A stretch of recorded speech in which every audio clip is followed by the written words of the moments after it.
Hey guys, welcome back to my channel, and this video in particular was made by me for one person who asked me. One of my subscribers asked me to make this video, and this was your request. Today I'm going to talk about how to improve your fluency, how to work on your fluency in English. And this is a very important topic too, so let's get started. First and foremost, as I said in every video, you need practice, guys. Speaking demands practice. It demands you to actively do this action, which means that you need to create situations where you speak English regularly. How to do so? Well, I actually tackled this aspect in my previous videos where I shared tips and tricks which you can use to create this necessity of using English on your own at home with no speaking pal around. Well, almost no speaking pal. But I'm going to list them very quickly here too. So first and foremost is to speak to yourself. It's very effective. If you do it every single day, if you pick the topic and you just talk to yourself, imagine that you're giving interview, for example, and some people ask you questions. Or if you don't know what to talk about, there are different topics like speaking club, or speaking session, question lists on every single topic that you're interested in.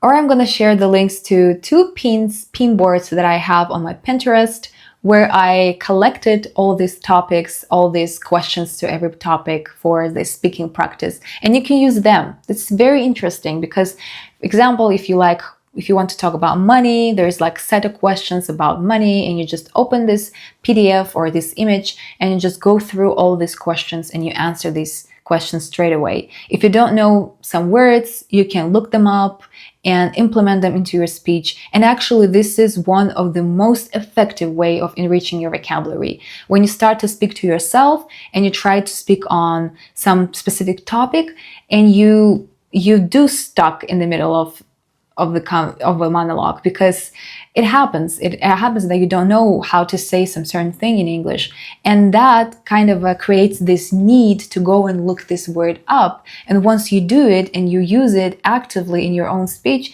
you memorize it better, because it's not that you just heard it and you think, oh yeah, now I know this word. It's when you actually wanted this word, you needed this word, you found this word, and you used this word.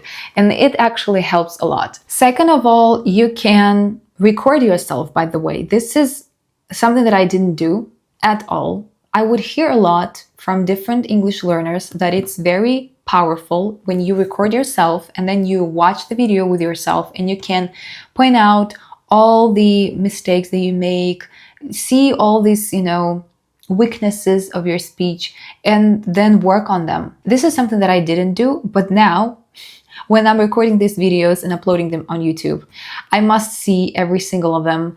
And I gotta be honest, guys, only when I started to watch these videos and hear my own speech, I realized how much mistakes I make, how much imperfections I have.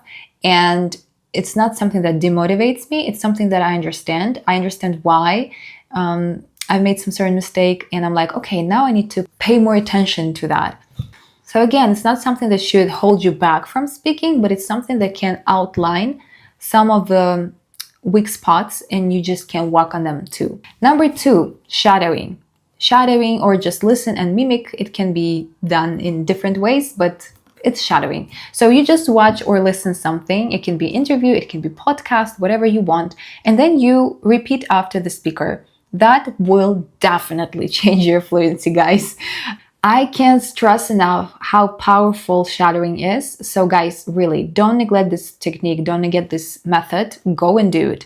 It will definitely improve your fluency for sure, because I think it's number 1 tool for improving your fluency now. Just imagine you watch something actively and you're actively repeating after that person, mimicking and shadowing their rhythm, their pronunciation, their speech, their speed of speech. That's just very powerful.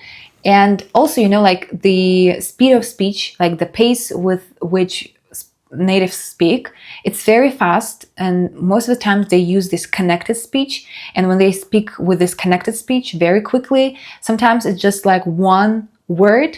You don't recognize all the words because it's so fast. So when you have to repeat after that person who does this, you have to say the same thing, connecting the words the same way they do, you're learning to do that. If you do it regularly, of course, you learning to speak naturally like natives do. Third thing which can help you to improve your fluency is thinking in English. For example, when you are doing something, try to think in English what you're doing. Try to describe in your head what you're doing. Describe everything. It will help you to improve your fluency for sure. The fourth thing which I would recommend is to focus a lot on your vocabulary, because fluency can't come without vocabulary. But that doesn't mean that you need to know all the vocabulary in this world to be fluent. No, that's not true. Fluency comes with your ability to speak fast without stopping in the middle of the sentences all the time. But we as English learners don't know all these words or cannot come up with the right word right away all the time. So sometimes we just speak very emotionally. We're in the middle of something and we just forget naturally, even in our native language.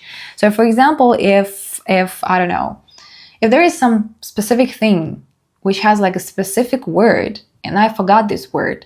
Well, let's say the word that I learned pretty recently when I was doing shadowing, which is knickknacks. Knickknacks is like different stuff, which I do have on my desk right now, like candle and this like lamp. It's like a decor lamp, see? Or this kind of a statue of Milan.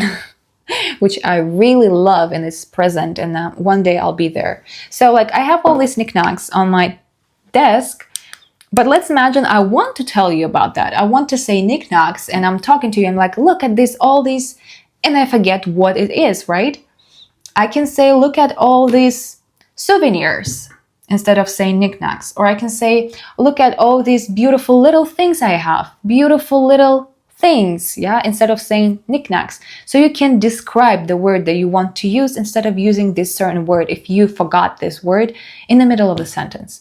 Yes, there is a downside to this whole thing, because once you become fluent, you need to work more on your vocabulary, because you can't always speak that way, because it overloads your speech with different unnecessary words. So for example, if you knew the words, you could shorten your speech. This is the struggle that I do have right now, for example.